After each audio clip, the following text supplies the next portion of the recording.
Hey guys, welcome back to the channel, and if you are new, welcome. I was super excited to light this candle up and share my thoughts with you all, especially since I was a little curious about how the fragrance notes would blend, being as though this candle includes a mid-note of coffee. Despite the spooky label, I assure you that the scent does not match the label. As far as the label on Dreadful Dolly, I like that Kringle decided to add a spooky doll dressed as a clown in the Halloween collection. I grew up watching movies like Chucky, Dolly Dearest, and Dead Silence, so while I questioned the fragrance at first, I did like the label since it reminded me of movies from my childhood. While she does look a little creepy, she's kinda cute too. I don't know, maybe it's the tongue sticking out that cutens it up a bit for me. The scent description for Dreadful Dolly states, a haunting fragrance combining smooth ancient woods and crisp forbidden apple with whispers of black java glowing amidst spectral amber. We have top notes of apple and amber, mid notes of coffee and green, and a base of wood and musk. When it comes to the scent profile, this fragrance leans into the fruity category and is a dominant fresh apple fragrance that is nuanced by the top, mid, and base notes, which keeps this from being a basic and straightforward red apple scent. On cold, the top notes of apple and amber mingle together well, and instead of the amber note adding a perfumey element to the fragrance, it adds a pleasant touch of warm, slightly resinous sweetness to the overall fragrance. I don't pick up on a coffee or musk note, however I do feel the coffee note blended with the green note creates a fresh fall leaf accord in the background of the fragrance. At first on cold sniff, I felt like the apple scent was that of a Granny Smith apple, but the more I smelt the candle, the apple seemed to lean more in the red apple family as it smelt more on the sweet and crisp side versus smelling fresh and tart like a green apple.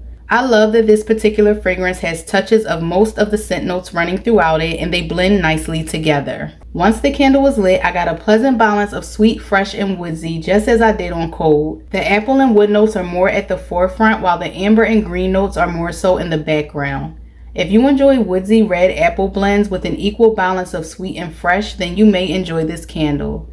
It's a perfect fall scent that is reminiscent to a wooden crate full of red apples in an outdoor setting like a farmer's market, apple orchard, or pumpkin patch with fresh fallen leaves.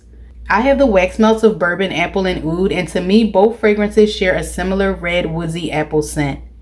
This spooky label makes it to where you can incorporate it into your Halloween candle burning without having to burn an earthy, musky, dirty patchouli fragrance if that isn't your vibe. However, if you want this type of fragrance without the spooky label, then I feel bourbon, apple, and oud is a good equivalent from the fall collection. This scent doesn't scream Halloween, so I will be burning it as an early fall scent. Before we get into the burn performance and strength and throw, I do want to show you guys how far down into the burn I currently am. And then I also want to give you guys an overhead view of the candle while it is lit. As far as the burn performance, I am currently on my 8th burn, and up until this point, I've been getting mushroom tops on my wicks after the 2-hour mark of each burn. Prior to completing a 3-hour burn, I extinguished the wicks with a dipper and gave the wicks a trim and relit the candle so I could complete a 3-hour burn session. Doing that kept the carbon buildup to a minimum and helped avoid sooting from the flames getting too high. Other than that, the wax pool is still clean, the candle pulls out nicely, and I'm not experiencing puny wick syndrome. Now let's get into the strength and throw. I've been mostly burning this candle in my open concept in the living room without a hurricane, and both the strength and throw were in the medium range. I'll rate the strength and throw at a 6.5 out of 10. The scent fills my living room and travels up my staircase, but it doesn't fill out the entire open concept. It's a pleasant room filler nonetheless, and I may try it in a hurricane to see if I can get it to fill out my downstairs a little bit more.